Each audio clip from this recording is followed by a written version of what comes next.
बिस्मिल्लाहिर्रहमानिर्रहीम। अस्सलाम वालेकुम। वेलकम बैक आपके अपने यूट्यूब चैनल मामा फूड सीक्रेट्स में। आज की इस वीडियो में मैं आप लोगों के साथ शेयर करने लगी हूँ छोले भटूरे की रेसिपी। इसे बनाना बहुत आसान है। तो सबसे पहले मैंने एक कढ़ाई ली है और उसके अंदर मैंने कुछ कुकिंग ऑयल ऐड कर देना है। थोड़ा सा ही कुकिंग ऑयल ऐड करूँगी मैं, ज़्यादा नहीं करना। तो यहाँ पर मेरे पास तकरीबन 4 टेबलस्पून के करीब कुकिंग ऑयल है और उसके अंदर मैं पिसे हुआ प्याज ऐड कर दूँगी। अच्छा, पिसा हुआ प्याज ऐड करने का फ़ायदा ये है कि ये अच्छे तरीके और प्रॉपर तरीके से गल जाता है। इसे बहुत ज़्यादा पकाने की ज़रूरत नहीं पड़ती और झटपट बन के तैयार हो जाता है। तो यहाँ पर मैंने इसे लाइट गोल्डन फ्राई कर लेना है। तो यहाँ पर लाइट गोल्डन फ्राई हो चुका है। उसके अंदर मैंने 1 टीस्पून के करीब हल्दी ऐड कर देनी है। हल्दी ऐड करने के बाद 1 टीस्पून के करीब मैंने लाल मिर्च पाउडर ऐड कर देना है और उसके बाद मैंने इसके अंदर 1 टीस्पून के करीब नमक ऐड कर देना है। नमक ऐड कर देने के बाद मैंने इसे इन सारी चीज़ों को अच्छे तरीके से मिक्स कर लेना है। इनकी मिक्सिंग के बाद मैंने इसके अंदर टमाटर ऐड कर दिए हैं। टमाटर को भी बारीक काटें कोशिश करें और कोशिश करें कि छिलका उतार कर काटें।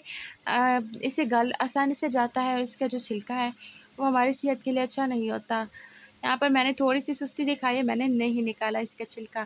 खैर, इसके अंदर मैंने लहसुन, अदरक, हरी मिर्च का पेस्ट ऐड कर दिया है। मेरे पास 4 से 5 जो लहसुन के थे, 2 से 3 इंच का टुकड़ा मेरे पास अदरक का था और 3 मेरे पास हरी मिर्चें थी जो कि इसके टेस्ट को बहुत मज़े का करेंगी। तो उसके बाद मैंने इसे अच्छे तरीके से कुक कर लेना है। कुक करने के बाद देखिए मसाला अच्छे तरीके से गल चुका है। तो यहाँ पर मेरे पास चिकन है जिसे मैंने पहले से ही वॉश करके रखा हुआ था। तो इस चिकन को मैंने इस मसाले के अंदर ऐड कर देना है और फिर इसे अच्छे तरीके से मिक्स कर लेना है। इसकी मिक्सिंग करने के बाद मैंने इसे प्रॉपर तरीके से भून लेना है। इसकी भुनाई ही मेन चीज़ होती है ताकि ये अच्छे और प्रॉपर तरीके से गल जाए। तो यहाँ पर मैं इसकी मिक्सिंग कर रही हूँ। तो यहाँ पर आप देख सकते हैं कि प्रॉपर तरीके से ये गल चुका है, लेकिन अभी इसकी भुनाई रहती है। तो मैंने इसके अंदर दही ऐड कर दी है और इसे अच्छे तरीके से मैंने मिक्स कर लिया है। इसकी मिक्सिंग के बाद मैंने इसके अंदर जो हमने छोले पहले बॉयल करके रखे हुए थे, तो वो मैंने ऐड कर देने हैं। अच्छा, छोलों को मैंने अच्छे तरीके से बॉयल करके रखा था, बिल्कुल प्रॉपर तरीके से, बल्कि थोड़ा एक्स्ट्रा ही।